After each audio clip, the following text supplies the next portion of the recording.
পরিসরে নয়, বরং আমরা সোশ্যাল মিডিয়ায় দেখছি আমাদের রাজপথে আমাদের বোনেরা যখন সামনের সারিতে দাঁড়িয়ে থেকে লড়াই করেছে, তখন তাদেরকে কেউ এভাবে কথা বলতে পারেনি। তখন বরং বিভিন্ন জায়গা থেকে আমরা সমর্থন দেখেছি। কিন্তু সেই বোনেরাই যখন আমাদের রাজনীতির মাঠে আসছে, বিভিন্ন পার্টি যেমন আমাদের পার্টিতে যোগদান করছে, তখন আমাদের এই বোনদেরকে স্পেসিফিক টার্গেট করা হচ্ছে। আমাদের এই বোনদেরকে নিয়ে অনেক মিথ্যা প্রপাগান্ডা ছড়ানো হচ্ছে, অপপ্রচার করা হচ্ছে। সবচেয়ে বড় কথা হচ্ছে আমাদের এই বোনেরা, এই বাংলাদেশের অর্ধেক নারী, কখনো এমন নয় যে যখন প্রয়োজন আমি ব্যবহার করব, আর যখন মনে করব তখন তাদেরকে নিয়ে অপপ্রচার চালাবো। আমরা স্পষ্ট করে আমাদের অবস্থান জানাতে চাই, আমরা আমাদের বোনেদের এই অভ্যুত্থানে হাসিনার বিরোধী লড়াই যেমন সামনের সারিতে পেয়েছি, আমরা আমাদের বোনেদেরকে আগামী রাজনীতিতে পলিসি মেকিং এর সামনের সারিতে চাই।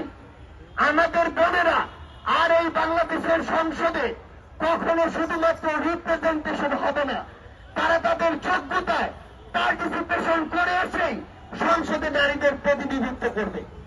আমরা স্পষ্ট করে আমাদের পার্টির পক্ষ থেকে বলতে চাই, আইন শৃঙ্খলা রক্ষাকারী বাহিনীকে, সংশ্লিষ্ট মন্ত্রণালয়গুলোকে এবং এই অন্তর্বর্তীকালীন সরকারকে পুরো বাংলাদেশের প্রত্যেকটি জায়গায়, জনপরিষদ থেকে সোশ্যাল মিডিয়ায় আমাদের বোনেদের সেফটি এবং সিকিউরিটি নিশ্চিত করতে হবে। কেউ যেন তার ব্যক্তিগত বিশ্বাস কোনদিন একটি সমাজের গুরুত্বপূর্ণ একটি অংশ কিংবা আমাদের নারীদের উপরে চাপিয়ে না দিতে পারে। এই নিরাপত্তা আমাদের নিশ্চিত করতে হবে। আর্থ সামাজিক প্রেক্ষাপট বুঝতে হবে, বাংলাদেশের সামগ্রিকভাবে পরিবেশ কি সেটা বুঝতে হবে।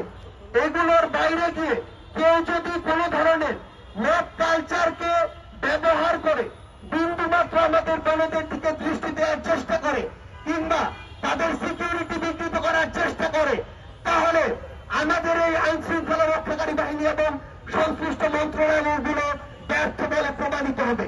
এক্ষেত্রে আমরা আজকের পর থেকে তাদের সুস্পষ্ট অবস্থান এবং অ্যাকশন দেখতে চাই।